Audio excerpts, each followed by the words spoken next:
ফেসিবাদের সমস্ত দূষণ দেশের অর্থ সম্পদ পাচারকারী যত সম্পদ যারা পাচার করেছেন এসালন গ্রুপ, সামিট গ্রুপ সহ তাদের সম্পত্তি আমরা রাষ্ট্রের মালিকানা দেওয়ার দাবিতে এবং অতি সত্বর জাতীয় নির্বাচনের দাবিতে আজকের এই গণসমাবেশ। এই গণসমাবেশে উপস্থিত আছেন ভাসানী অনুসারী পরিষদের যুগ্ম আহ্বায়ক জনাব আব্দুল কাদের, যুগ্ম আহ্বায়ক। আর আপনারা জানেন ব্রিটিশ বিরোধী আন্দোলনের প্রাণপুরুষ, বাংলার স্বাধীনতা সংগ্রামের অন্যতম প্রতিষ্ঠাতা, যার জন্ম তাহলে বাংলাদেশ হতো না, তাদের অনুসারীরা আজকে আমরা এই গণসমাবেশ। আপনারা জানেন গত 16 বছর এই এসালন গ্রুপ, সামিট গ্রুপ কিভাবে রাষ্ট্রীয় সম্পদ লুটপাট করেছে আপনারা তা অবগত আছেন, দেশবাসী অবগত আছেন। শুধু এসালন গ্রুপ 1 লক্ষ কোটি টাকা এই দেশ থেকে বাংলাদেশ ব্যাংকের তথ্য অনুযায়ী 1 লক্ষ কোটি টাকা বাংলাদেশকে পাচার করেছে। এবং সামিট গ্রুপ সর্বনিম্ন লক্ষ্য সিঙ্গাপুরে নিয়ে সিঙ্গাপুরকে শক্তিশালী দেশ হিসেবে গড়ে তুলতেছে। এই সামিট গ্রুপ সমস্ত সম্পত্তি বাংলাদেশের সম্পত্তি।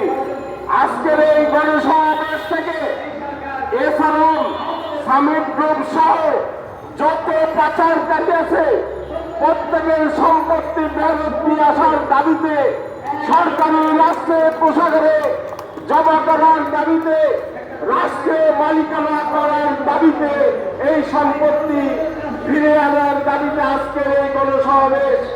এই গণসমাবেশের শুরুতে আজকে আমরা এখানে অত্যন্ত গত 3 দিন গাজাতে ওই ইহুদিবাদী সরকার, তারা যেভাবে গাজায় আমাদের মুসলমান ভাই বোনদের উপর অত্যাচার করছে, নির্যাতন করছে, গুলি করে 400 শিশু হত্যা করবে গত 2 দিনে।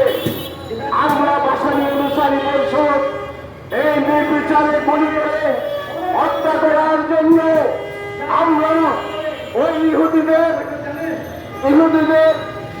সেই মার্কিন সাম্রাজ্যবাদ, মার্কিন সাম্রাজ্যবাদ সহ সকল সাম্রাজ্যবাদী শক্তির বিরুদ্ধে সারা বিশ্বের মুসলমান এবং অন্যান্য জাতি গোষ্ঠীকে ঐক্যবদ্ধ হওয়ার দাবি জানাচ্ছি। আমরা এই ফিলিস্তিনে, এই গাজাতে যেভাবে মানুষ হত্যা করা হচ্ছে তার তীব্র প্রতিবাদ ও নিন্দা জানাচ্ছি। বন্ধুগণ, পাশাপাশি আজকে আমাদের বাংলাদেশে আপনারা দেখছেন কি অবস্থা, আইন শৃঙ্খলা পরিস্থিতির অবনতি। আমি দুঃখের সাথে বলতে চাই, খোদ প্রধান উপদেষ্টার উপজেলা হাটহাজারীতে মানুষ দিনের বেলা হাঁটতে পারছে না। আমি প্রধান উপদেষ্টাকে বলব, আপনার উপজেলার যে চিত্র আইন শৃঙ্খলার অবনতি, এই অবনতি সারা বাংলাদেশে হচ্ছে। আমরা বিলম্বে আপনাকে অনুরোধ করব, আপনাকে আমরা সমর্থন দিয়ে ক্ষমতায় বসিয়েছি, আমরা আন্দোলন করে আপনাকে ক্ষমতায় বসিয়েছি। অথচ আজকে দেশের আইন শৃঙ্খলা পরিস্থিতি যা হয়েছে তা ভাষায় প্রকাশ করার মতো নয়।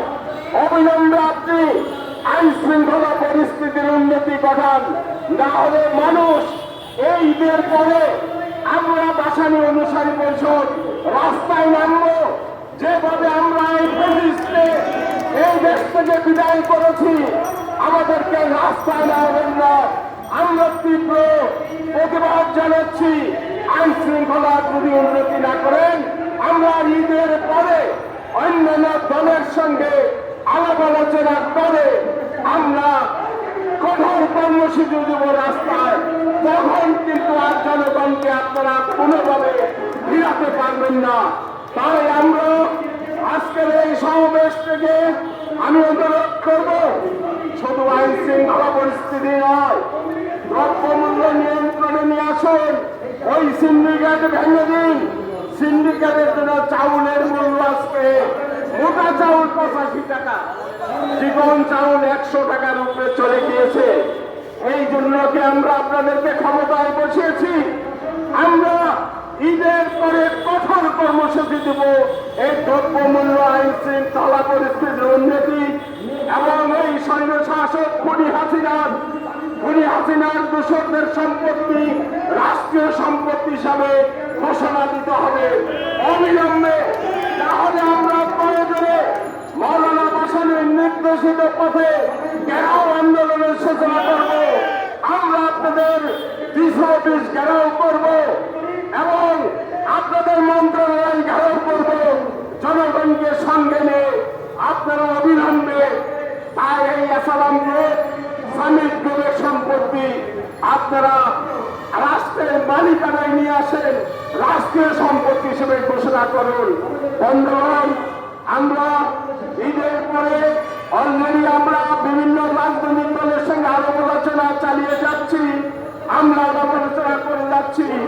ঈদের পরে আমরা বসে কঠোর কর্মসূচি দিব এবং জাতীয় নির্বাচন অবিলম্বে দিন।